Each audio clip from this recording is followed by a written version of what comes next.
Grammar में I started the topic of active passive, जिसमें मैंने टेंसेस पर बेस्ड आपको एक्टिव पैसिव कराया। आपको affirmative sentences, negative sentences, interrogative yes no type और डब्ल्यू टाइप सेंटेंसेस सभी पर मैंने एक्टिव से पैसिव बनाना सीखा। आज हम इंपेरेटिव सेंटेंसेस पर एक्टिव से पैसिव बनाना सीखेंगे। जिन सेंटेंसेस में हम स्वयं काम न करके दूसरों को काम करने के लिए कहते हैं वे इंपेरेटिव सेंटेंसेस कहलाते हैं। अगर हम किसी से प्रार्थना करते हैं तो प्लीज का यूज किया जाता है, और ऑर्डर देते हैं या एडवाइस देते हैं या किसी को कार्य करने से मना करते हैं। These are all the examples of imperative sentences. Question arise here कि इनको एक्टिव से हम पैसिव कैसे बनाएंगे। प्लीज वाले सेंटेंस का पैसिव बनाना बड़ा इजी है। जिस सेंटेंस में भी प्लीज आ जाएगा, प्लीज की जगह पे 4 वर्ड का एक रूल है, you are requested to. Please के स्थान पर आपको ये 4 वर्ड्स लिखने हैं। Here you are requested to, और आगे हम सेंटेंस में जो भी लिखा हुआ है उसकी नकल उतारेंगे। सिट डाउन में जो भी कुछ इसमें काइंडली अगर आता है प्लीज के स्थान पर तो भी यही रूल है, काइंडली के स्थान पर you are requested to. Is it clear? Now come to second sentence, open your books. इसमें हमें अगर ये लिखना है, अगर प्लीज आ जाएगा तो फिर यहां पर भी इसी तरह से you are requested to open your books बन जाएगा, लेकिन इसमें प्लीज नहीं है। तो आपको एक रूल नोट करना है। इसमें भी 4 वर्ड का एक रूल है। पहले हम अपनी तरफ से लेट लगाएंगे, और लेट के बाद इसमें से हम ऑब्जेक्ट का यूज करेंगे। फिर अपनी तरफ से हम बी का प्रयोग करेंगे, और इसमें जो वर्ब है, और वर्ब इसमें कहां पे होगी? शुरू में होती है, तो हम उसकी थर्ड फॉर्म यूज करेंगे। तो ये आपको रूल नोट कर लेना है, let object be third form. इस हिसाब से हम सबसे पहले यहां पे क्या लगाने जा रहे हैं? लेट। और ऑब्जेक्ट हमेशा वर्ब के बाद होता है। इसका मतलब योर बुक्स में ऑब्जेक्ट है। ये बात ध्यान रखिएगा कि कई बार ऑब्जेक्ट में सिर्फ एक वर्ड आता है, और कई बार 2 और 2 से ज्यादा वर्ड्स भी आ सकते हैं। कैसे पता चलेगा? एक शब्द अगर है जो कंप्लीट अर्थ दे रहा है तो एक ऑब्जेक्ट है, लेकिन अगर जैसे योवर कंप्लीट अर्थ नहीं दे रहा है, पूरा अर्थ नहीं है योवर, योवर के बाद आपको बताना पड़ेगा कि क्या योर बुक्स, ये दोनों शब्द मिलकर के पूर्ण अर्थ दे रहे हैं, तो दोनों शब्द ऑब्जेक्ट है।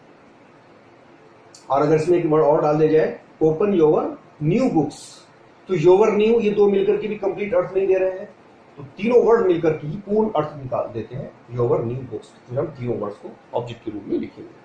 ओके, लेट योर बुक्स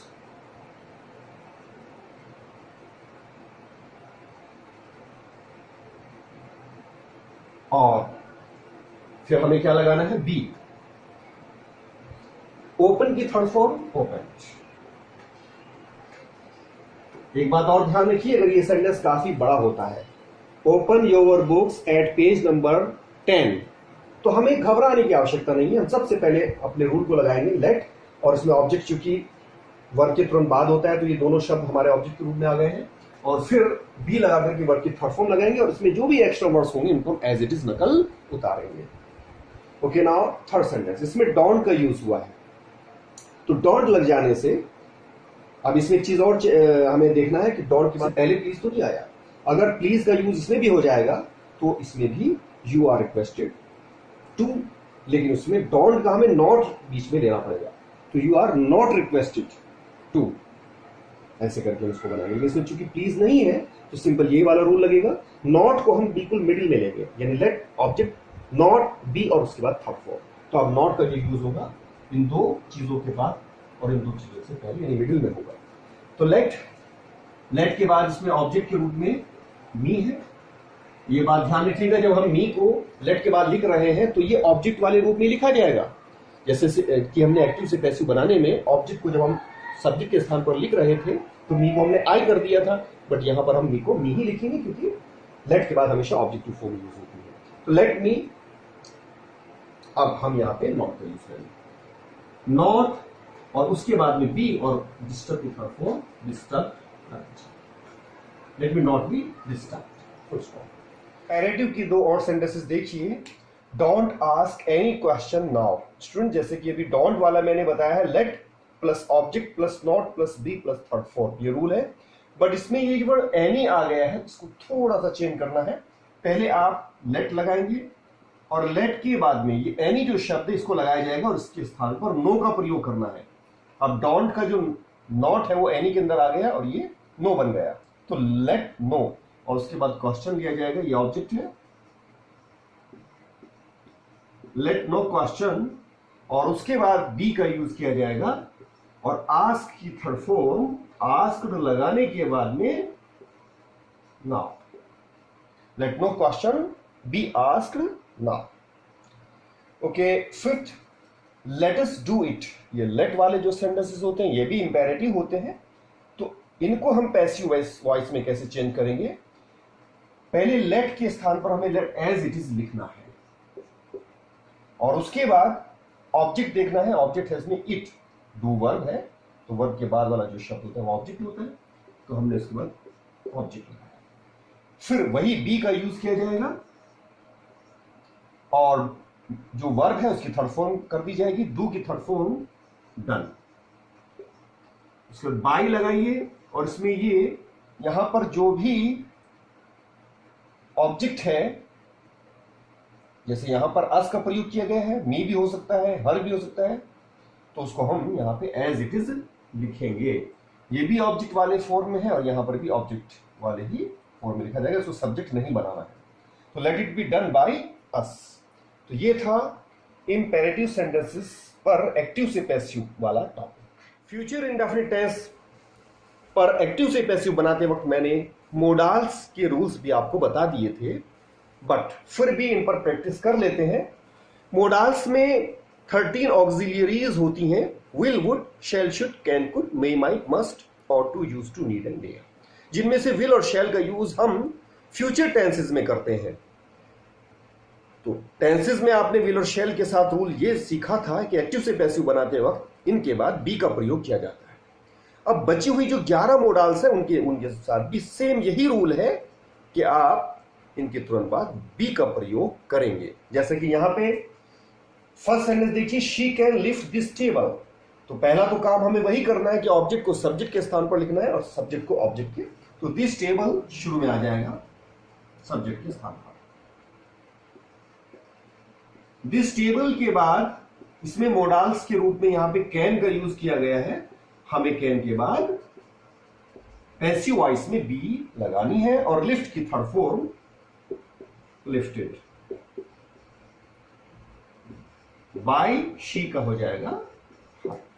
और same is in second sentence, इसमें टेक वर्ब है तो दिस मेडिसिन ऑब्जेक्ट है, इसको हम शुरू में लगाएंगे सब्जेक्ट के स्थान पर। दिस मेडिसिन के बाद इसमें मोडाल्स मस्ट है, तो मस्ट हम एज इट इज लगाने के बाद में बी का प्रयोग करेंगे और टेक की थर्ड फॉर्म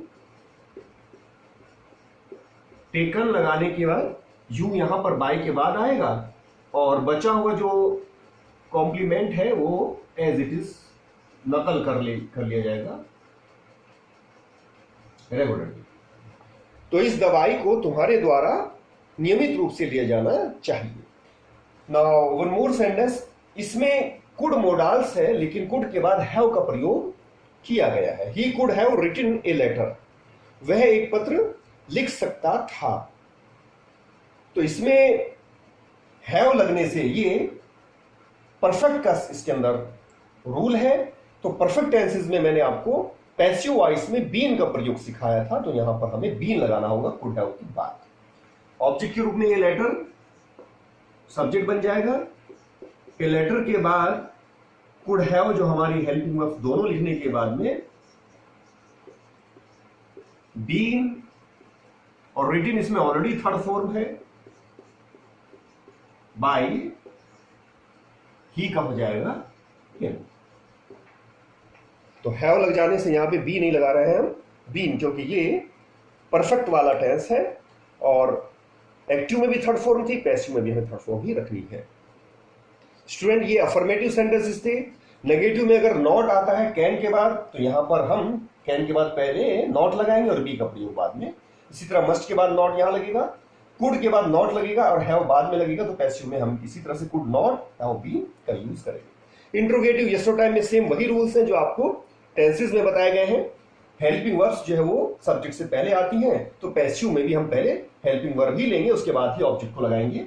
फिर एक्स्ट्रा जो हेल्पिंग वर्ब हम लगाते हैं पैसिव वॉइस वाली, वो लगाई जाएगी, और उसके बाद मेन वर्ब और फिर subject object. Same is in interrogative WH type, पहले WH टाइप वर्ड, फिर हेल्पिंग वर्ब, फिर ऑब्जेक्ट, उसके बाद पैसिव वॉइस वाली हेल्पिंग वर्ब और फिर मेन वर्ब की third form. Is it clear? Now look the sentences based on infinitive. Infinitive किसे कहते हैं? टू प्लस वर्ब की फर्स्ट फॉर्म को। तो सेंटेंस में देखिए, he is to do this work, उसे यह कार्य करना है। तो इसमें इज लिंकिंग वर्ब है और टू डू जो है ये इन्फिनिटिव है, टू के बाद वर्ब की फर्स्ट फॉर्म का प्रयोग किया गया है। तो अगर हमें इसे पैसिव वॉइस में चेंज करना हो तो हम सबसे पहले तो वही ऑब्जेक्ट को सब्जेक्ट बनाएंगे,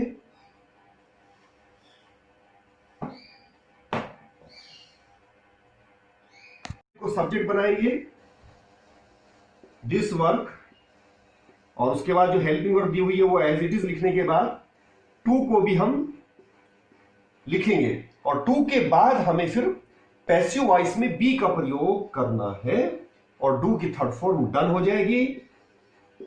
बाय लगाइए और सब्जेक्ट को ऑब्जेक्ट बना दीजिए। This work is to be done by him, यह कार्य इसके द्वारा किया जाना है। Same is in past tense, इसमें वॉज का प्रयोग हुआ है, इसमें भी हम पहले मी को सब्जेक्ट के रूप में लिखेंगे तो आई हो जाएगा, और वॉज को वॉज लिखने के बाद में टू लगा करके फिर बी लगाएंगे और हेल्प की थर्ड फॉर्म हेल्प बाय, और शी का ऑब्जेक्ट हर बन जाएगा। नाउ नेक्स्ट, इसमें हैज, हैव या हैड या विल हैव, शैल हैव, दो का अगर प्रयोग किया जाता है, he is to do this work और you have to pay the bill, दोनों में डिफरेंस क्या है? इज एम आर के बाद में अगर इन्फिनिटिव आता है तो किसी कार्य को उसे करना है, लेकिन अगर हैव लगा दिया गया तो यह है कि उसको ये अवश्य करना है। तो इसका जो सेंस होता है वो ये है कि तुम्हें इस बिल को भुगतान करना ही है, यानी ये आवश्यक है। तो दोनों में ये डिफरेंस हो जाता है, लेकिन पैसिव वॉइस में कोई डिफरेंस नहीं है। आपको उसी तरह से पहले द बिल लगाना है, द बिल के बाद में इसमें जो वर्ब है वो हैव है, हैव के बाद टू, और टू के बाद में बी का प्रयोग, यानी इन्फिनिटिव में बी का ही यूज किया जाएगा, चाहे आपकी helping verb is am are, was verb, has had कोई भी हो सकती है। पे की थर्ड फॉर्म पेड, बाय लगाइए और यू को एज इट इज लिख दिया जाए। नेगेटिव सेंटेंस में नॉट जहां पर एक्टिव में आएगा वहीं पैसिव में आएगा, इसमें कोई डिफरेंस नहीं है। इसी तरह से इंट्रोगेटिव यस और टाइप में भी हेल्पिंग वर्ब एक्टिव में शुरू में होगी तो पैसिव में भी पहले हम हेल्पिंग वर्ब ही लिखेंगे, और same is in interrogative WH type.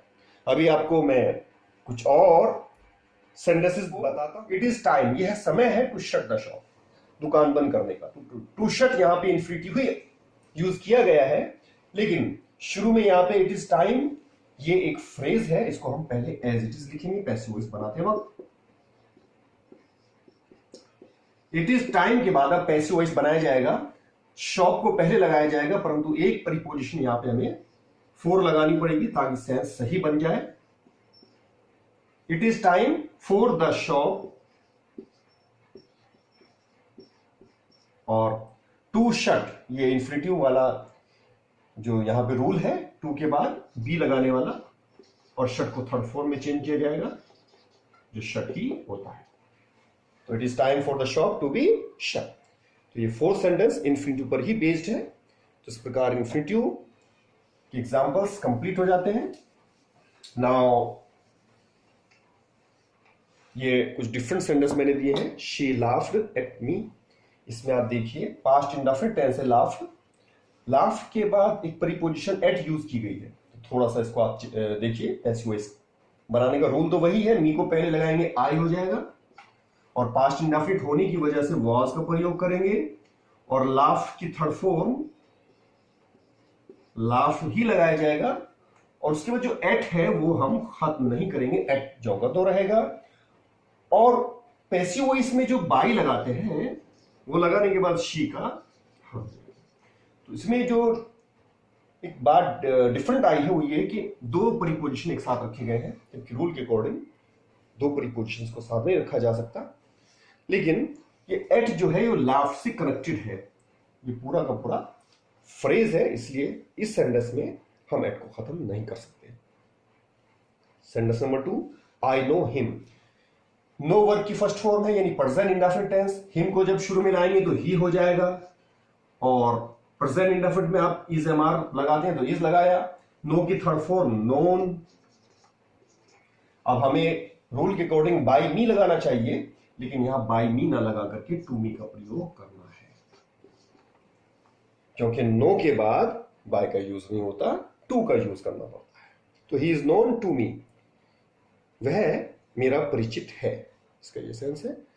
तो इस तरह से स्टूडेंट एक्टिव से पैसिव वाला जो चैप्टर है वो कंप्लीट हो जाता है।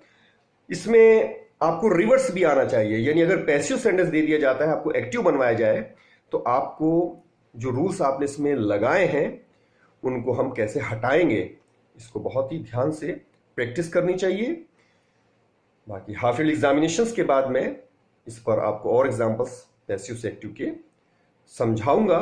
Tomorrow I am going to start the second chapter in transformation, that is adverb to को लगाना और एडवर्ब टू को हटाना।